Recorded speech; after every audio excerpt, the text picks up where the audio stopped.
الزمالك يعلن رسميا عن قائمة الفريق والتي ستخوض مباراة سولار الجيبوتي. الجهاز الفني لنادي الزمالك بقيادة الكولومبي خوان كارلوس أوسوريو أعلن رسميا عن قائمة الزمالك لمباراة سولار الجيبوتي في إياب دور ال 32 من بطولة الكونفدرالية الإفريقية، وذلك من أجل تعويض الخسارة في مباراة الذهاب بهدفين للا شيء.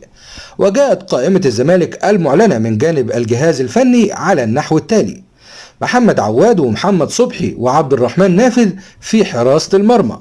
أما خط الدفاع فعمر جابر ومحمد عبد الغني وحسام عبد المجيد وحاتم سكر ومصطفى الزناري ومحمد طارق، محمد عبد الشافي وأحمد فتوح وحمزة المثلوثي. أما خط الوسط فيوجد محمد أشرف رؤى ونبيل عماد دونجا ويوسف أوباما ومحمود عبد الرازق شيكابالا، بالإضافة إلى إبراهيم نضاي وأحمد سيد زيزو ومصطفى شلبي وسيد نيمار. أما خط الهجوم فناصر منسي وسيف الدين الجزيري.